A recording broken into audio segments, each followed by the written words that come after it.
Oh, Saya di ada kantor yang kemarin ada kita coba Pak juga pakai dokter, begitu. ada yang Pak dosen. Oh iya, karena sudah ada masuk Iya. ini. Iya. Assalamualaikum. Waalaikumsalam warahmatullahi wabarakatuh. Assalamualaikum, Pak Dok. Iya, selamat siang. Iya. Gimana kabarnya hari ini? Alhamdulillah. Iya. Sehat. Ini kita sudah ada 7 orang. Kita sambil menunggu yang lain. Iya. Iya, jadi ini adalah pertemuan kita yang pertama ya. Iya. Iya. Siapa yang dari Kolaka? Dari Kolaka ya? Saya yang pernah ketemu di ruangan. Oh iya, Kolaka ini ya. Berapa orang? Iya. Baru 2 orang. Ibu Susi Rahayu.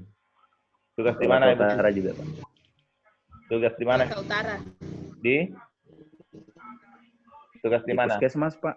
Kolaka Utara juga. Oh, Kolaka Utara. Puskesmas. Oh, Puskesmas ya. Pak Rasid.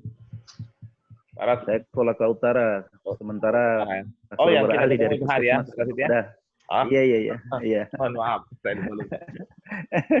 Saya angkat telepon dulu ya. Iya, Pak. Iya.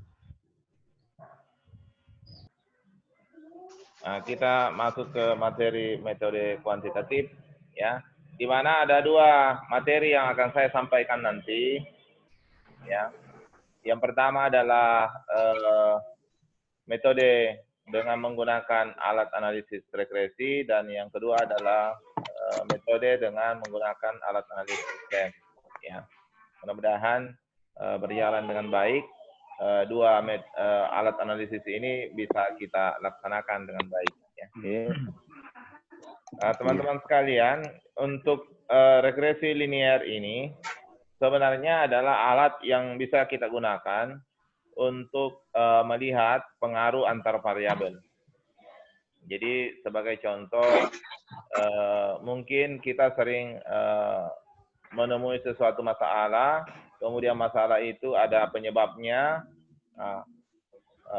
Kalau misalnya kita ingin meneliti penyebabnya, kenapa bisa seperti itu, dan seberapa besar pengaruhnya, maka alat yang tepat untuk kita gunakan untuk menganalisis itu adalah dengan menggunakan regresi. Ya, regresi linear. Regresi linear ini terbagi atas 2. Ada regresi linear sederhana apabila penyebab masalahnya cuma 1. Jadi kalau cuma 1 penyebab masalahnya, kemudian kita mau analisis seberapa besar penyebab masalah itu, maka alat yang digunakan adalah regresi linear sederhana. Ya. Tetapi kalau sudah lebih dari 1 penyebab, maka tidak bisa lagi menggunakan regresi linear sederhana, tetapi kita harus menggunakan regresi linear berganda. Ya. Untuk regresi linear sederhana, maka persamaan dasarnya adalah Y sama dengan A tambah BX. Ya. Di mana Y itu adalah variabel yang terikat, atau variabel yang dipengaruhi, atau variabel yang perubahannya tergantung pada variabel bebas. Nah, itulah Y. Ya. Kemudian X adalah variabel bebas atau variabel yang mempengaruhi, atau biasa disebut dengan independent variable, atau variabel yang menyebabkan perubahan sehingga variabel terikat ikut berubah. Ya. Dan A itu adalah konstan atau nilai yang tidak dipengaruhi oleh perubahan variabel bebas. Jadi walaupun variabel bebasnya berubah-ubah, nilai A tetap. Dan B itu adalah merupakan koefisien regresi atau biasa disebut dengan besarnya perubahan atau besarnya perubahan X ya terhadap Y. Nah, itulah B ya. Nah, kemudian selanjutnya saya ambilkan contoh untuk memahami nilai positif dan nilai negatif di dalam persamaan regresi tadi. Jadi persamaan dasarnya adalah walaupun dia adalah positif di sini tambah, akan tetapi bisa saja negatif, ya. dan tanda itu menunjukkan arah hubungannya. Nah, ini sebagai contoh. Misalnya ada masalah tentang kedisiplinan dan disinyalir bahwa kedisiplinan itu bisa disebabkan karena kompensasi yang kurang. Ya. Jadi dengan demikian, kalau kita lihat beberapa hasil penelitian misalnya atau teori-teori yang ada, maka apabila seorang pegawai ditambahkan kompensasinya atau dinaikkan gajinya, kecenderungannya adalah akan semakin disiplin.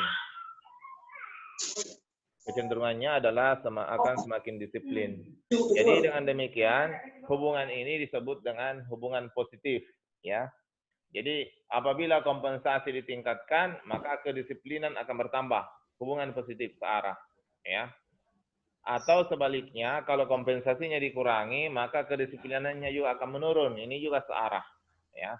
Kalau searah seperti itu, maka disebut dengan hubungan positif, ya. Akan tetapi kalau misalnya tiba-tiba hasil penelitian kita menunjukkan arah yang berbeda, misalnya kalau kompensasinya ditingkatkan, kedisiplinannya menurun, maka itu namanya hubungan negatif karena berbanding terbalik. Ya, kompensasi ditingkatkan malah tambah tidak disiplin. Ya, itu berarti namanya hubungan negatif. Atau sebaliknya, kompensasi turun malah dia disiplin. Ya. Nah, itu adalah hubungan negatif. Jadi hubungan positif dan negatif dalam persamaan regresi itu sangat penting artinya. Jadi makna dari hubungan itu adalah sangat penting. Oleh karena itu, tanda itu yang menunjukkan apakah dia hubungan lurus, berbanding lurus atau berbanding terbalik. Kalau dia berbanding lurus, berarti pengaruhnya positif karena searah. Kalau dia berbanding terbalik, berarti dia negatif.